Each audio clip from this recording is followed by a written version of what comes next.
हाँ जी, नमस्कार। तो स्वागत है हमारी एक नई वीडियो में, एक नई शुरुआत में, जिसमें अपन बात करने वाले हैं आज कंप्यूटर को लेकर। जो अपन हमने आपको बोला था कि कंप्यूटर की क्लास और पॉलिटी की क्लास हम शुरू में शुरू करेंगे, तो आपने जैसा कहा था, ज़्यादातर जो हमने पोल करवाया था उसमें वोट आया था कि कंप्यूटर की क्लास पहले करवाई जाए। तो हमने डिसीज़न लिया है कि पहले कंप्यूटर की क्लास शुरू करवाएँगे, उसके बाद पॉलिटी चालू करेंगे, ठीक है? तो बहुत बेहतरीन क्लास होने वाली है, हमारी एक नई शुरुआत है।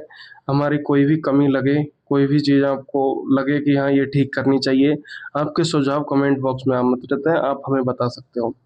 तो चलो अपन एक-एक चीज़ के ऊपर बात करते हैं, इस वीडियो में ज़्यादा लंबी नहीं करेंगे, सिर्फ़ आपको सिलेबस के बारे में अपन थोड़ी-सी चर्चा करेंगे कि आखिर सिलेबस क्या है। जो अपन कंप्यूटर पढ़ने वाले हैं, ये किस-किस एग्ज़ाम के लिए होगा? वैसे तो यहाँ लिख रखा है UPSI, UP constable, lower PCS, RO-ARO, लेखपाल, दिल्ली पुलिस और उत्तर प्रदेश में तमाम जहाँ भी कंप्यूटर पूछा जाता है, उन सभी एग्ज़ाम्स में ये क्लास बहुत महत्वपूर्ण रहने वाली है। इसमें अपन बेसिक्स से एडवांस लेवल तक क्लास करेंगे और बहुत डिटेल से चीज़ें समझाई जाएँगी, पढ़ाई जाएँगी और एकदम वो अप्रोच जो आपको एग्ज़ाम में आपको यहाँ से क्वेश्चन देखने को मिले। हमारा टारगेट ये रहेगा कि आपको यहीं से ही क्वेश्चन देखने को मिले, ठीक है? और देखेंगे कि अभी जो एग्ज़ाम का पैटर्न चल रहा है, उस हिसाब से भी अपन टारगेट बनाकर चलेंगे इस क्लास को। तो अपन बात कर लेते हैं सिलेबस की, तो कि कौन-कौन सी चीज़ें अपन करने वाले हैं इसमें। सिलेबस में सबसे पहले अपना होगा कि क एक तो कंप्यूटर का परिचय। कंप्यूटर के परिचय के बारे में। इसमें अपन पहली क्लास अपनी कंप्यूटर के परिचय के बारे में होगी, इधर हिंदी में भी लगा हुआ है और इधर इंग्लिश में लगा हुआ है। आप दोनों में से कोई भी देख सकते हो, ठीक है? कोई सा भी देख सकते हो आप। कंप्यूटर का परिचय, ये अपनी पहली क्लास होगी। उसके बाद दूसरी क्लास जो होगी कंप्यूटर का उद्भव और विकास, ठीक है? ये अपनी दूसरी क्लास होगी।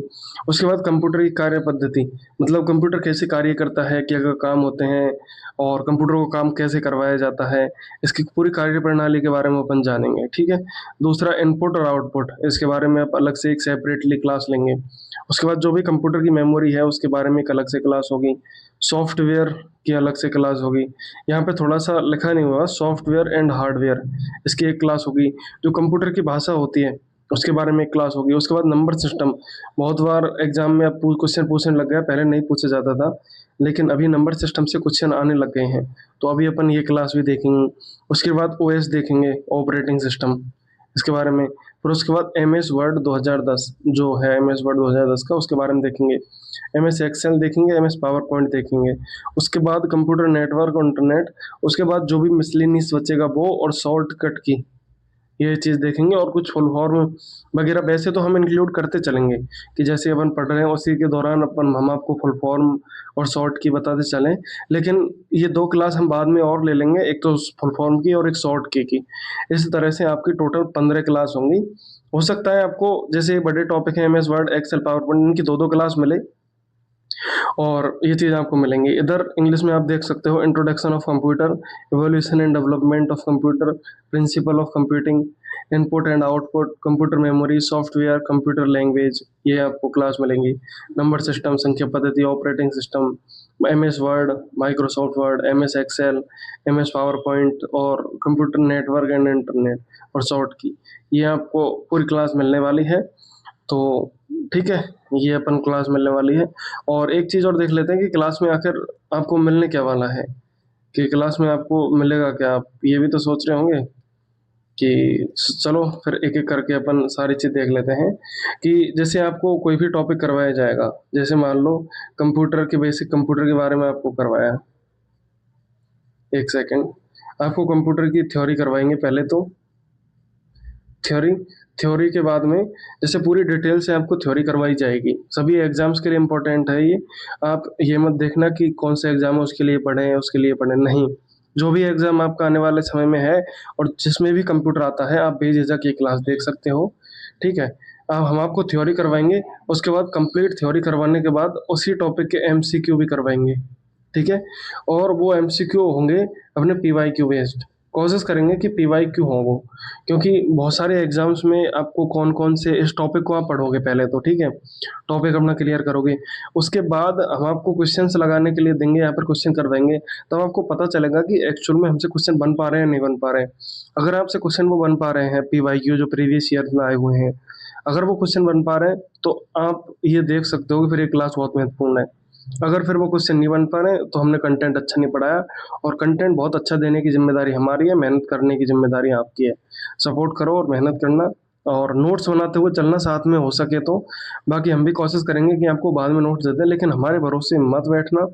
हम आपसे पहले ही कह रहे हैं कि आप हमारे भरोसे बैठोगे कि नोट्स मिलेंगे, तो नहीं हो सकता है, मे भी पॉसिबल दे दें, लेकिन आप अपने शॉर्ट नोट्स खुद बना के चलो। जो हम क्लास में लिखा रहे हैं उसको आप शॉर्ट फॉर्म में लिखो, वैसे हम भी शॉर्ट ही लिख पाएंगे, चीज़ें समझाएंगे, और वो आप अपने नोट डाउन करो। पेन पेपर हाथ में होना चाहिए। अगर आपके में पेन और पेपर हाथ में नहीं है ना, तो फिर आप तैयारी छोड़ दो। जब जब आपके साथ में पेन चलेगा और उसके साथ पैरेलल दिमाग चलेगा आपका, तो आपकी चीज़ें एकदम क्लियर होती जाएंगी। अगर आप पेन पेपर आपका नहीं चल रहा है और सिर्फ आप ऐसे बेड पे लेट कर या फिर कुर्सी पे बैठ कर क्लास देख रहे हो, तो कुछ नहीं होने वाला। ऐसे ही आप अब तक कंप्यूटर पढ़ते आए हो और आगे भी पढ़ते ही रहोगे, कोचिंग वालों का सहयोग करते रहोगे, उससे कुछ होगा नहीं। इससे अच्छा है कि आप पेन पेपर लेकर बैठना, और जो भी चीज़ें करवाई जाए वो क्लास में लिखना आप, और उसके बाद आपको लगभग एक क्लास जाएगी अपनी 40 से और 50 मिनट के बीच में, इतनी अपनी क्लास रहेगी मिनिमम एक क्लास। और 60 मिनट भी जा सकती है कोई अगर बड़ी क्लास है तो। अगर एक टॉपिक अपन एक में कर पा रहे हैं तो हो सकता है आपको, अगर इतना तो टाइम आपको देना ही पड़ेगा। आप एक बार कंटेंट देखना, तब आपको पता चलेगा कि हाँ बाकी में चीज़ समझ में आ रही है क्या, और उस टॉपिक से रिलेटेड आपको PYQ करवा दिए जाएंगे उसी क्लास के एंड में। तो आप देख लेना, पेन पेपर जरूर लेकर बैठना है, हमारी क्लास में आना है तो पेन पेपर लेकर बैठना है, पूरी ईमानदारी से क्लास लेनी है, ठीक है। नहीं तो फिर आप फिर वही रोना रोते रहोगे कि कंप्यूटर समझ में नहीं आता, कंप्यूटर याद नहीं आता, होता नहीं है, कैसे नहीं होता। मेहनत करोगे सब काम हो जाता है। सरकारी नौकरी इतना मुश्किल काम नहीं है, आपने ज़बरदस्ती उसको मुश्किल बना रखा है। तो आप मेहनत करो, पढ़ाई करो ईमानदारी से, सही इंटेंशन के साथ और ईमानदारी के साथ अगर आप काम करते चलोगे तो डेफिनेटली आपको रिजल्ट दिखेगा। अदरवाइज आप इतने दिन से पढ़ ही रहे हो और पढ़ोगे, आप आने वाले भाई बहन फिर आपके साथ तैयारी करने लगेंगे, ठीक है। तो आई होप आप मेरी बातें समझे होंगे। तो ये क्लास के लिए फिर तैयार रहना आप, ये बहुत जल्दी आपको क्लास मिल जाएगी, ठीक है। तो पेन पेपर लेकर बैठना, हो सके तो एक स्टेप वो बना लेना, एक आपके पास रजिस्टर होना चाहिए खुद का, और उसमें आपको लिखना है, आपके शॉर्ट नोट्स बनाने हैं, ठीक है। शॉर्ट नोट्स अपने खुद के बने होने चाहिए।